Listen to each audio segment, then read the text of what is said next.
Special Operations,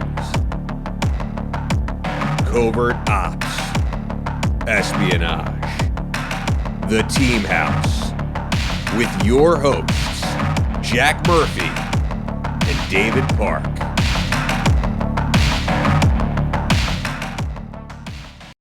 I met a good buddy of mine, Kurt Conklin. I ended up meeting him in I think it was in PLDC at the time, and he had, I think, had just went to RRD selection and just made it. And I spent a little time talking to him about it, and he was kind of telling me generally what they did, and I really didn't know, so that's what really intrigued me. But that was as an E5. So I did my squad leader time, and then later on I was thinking about whether I wanted to go to selection up at Fort Bragg, or did I want to go to RRD selection. And I was like, I heard both of them are about the same physically. So I was trying to think, if I go up there to Fort Bragg, work with those guys, it's doing the same thing that I'm doing already in the line battalion. For the most part, there's those exceptional missions that they get, but those are pretty rare. On a day-to-day basis, the Ranger platoon is doing the exact same thing those guys, the Delta Force guys, are doing at the time. So I was like, that doesn't seem intriguing to me. It's just another level of the same stuff. RRC or RRD at the time, I didn't really know what they did, but it seemed cool and it was different. And I said, I want to mix it up a little bit. So it was about the time I got over there to the Rock to be a RIP instructor. I started thinking about it. I bumped into some more of the guys and had talked to some of the guys on the teams. And I was like, man, this is what I want to do. But I still wasn't dead set. I was actually thinking about doing the PA program or actually going to be a helicopter pilot. I was ready to change it up. Well, I ended up volunteering for a trip overseas, running one of those special programs that we used to work for. And while I was over there, I realized that's what the RRC, it was RRD still at the time, the RRD guys were doing. And I said, man, this is what you guys do on deployments? Man, this is awesome. And the guys, the team sergeant for that team told me, he said, hey, man, go to selection. If you make it, we'll take you on team 3. And I said, all right. So I went back, put in my packet, started PT and hardcore because I was still recovering a little bit from being wounded. It had been a couple of years, but I'd had some knee surgeries and stuff. So I was trying to heal up, got back into premium shape. And then after about a year from that, well, probably less than that. Yeah, it was probably 6 or 8 months after that deployment. I had my packet and went to RRC selection, or RRD at the time, and then it became RRC. And then after selection and OTC, and that's what they called it back then. Now they call it RTC.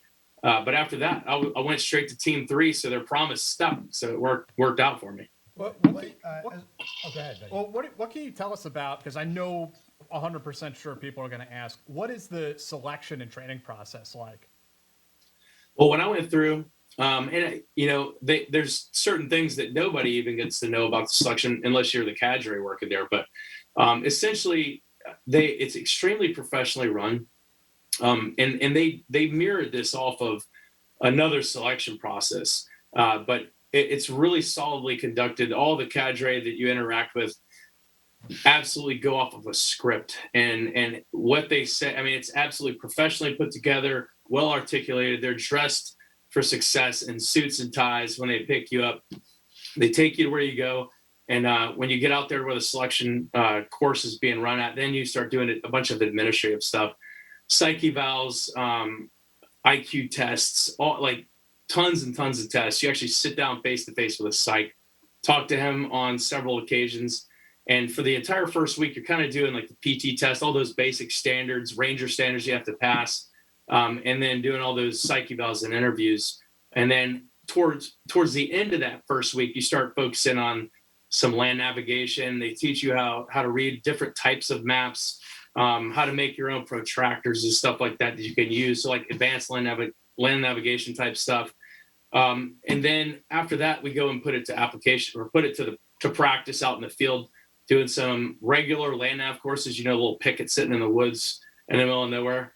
And so that right there busts your confidence, obviously, because it's usually a regular, standard Army land nav course that hasn't been used in a while. So there's no trails leading to these pickets that are in the middle of the woods.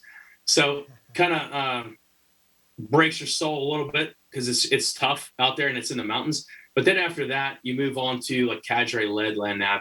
And after I got to RRC and on the team, this is one of my most favorite things to do as a team guy is to lead this cadre-led, because you go from one of the mountain passes up in northern Georgia to another mountain pass, and I think it's roughly about 12 miles within there. But the thousands of feet that you change up and down the whole way is brutal. And the first climb is up like Blood Mountain. You're going up and there's switchbacks going like this all the way to the top. And you got like 65 pound, probably ruck at the time. Yeah, maybe a little less than that, 55 to 65 pounds. And it goes a little heavier at the time. But these cadre that are leading it are absolutely beasts. I mean, they're guys that are on the teams already that have already been through this. And not only that, they've been told, hey, you're going to support selection. So, it behooves them to beast themselves up before they show up. Right. That way they can break us. And that's what they do. And it is the most fast-paced ruck march you could ever think of. And they're navigating through it as well, but kind of staying to the main trail. But ultimately, it's a gut check to break you off. And then after that, you go into the actual stress phase, which is the last little bit of it. And that one, every day you get picked up, you're walking all your points in the mountains. So you're going up over this ridge and back down the other side, back up and over this side, and walking, I'd say anywhere from 12 to 18 miles a day. And if you're not the smartest guy, maybe more. But you got to be a stud, because if you're walking more, now you got to cover that distance a lot faster to make the time hacks, whatever they are. Smart Rangers, strong Rangers, right? Yeah. So you do that, crank it out, and then on the last day, I'll just leave it at that. At the last day of the stress week, there's a surprise. So you think you walked, like 12 miles or so, and you kind of get this little pause, and then next thing you know, you're walking a lot further than you've ever walked before. And then that's ultimately, I guess, the administrative or the field culmination. And then we did some other things after that, and then they interview at a board.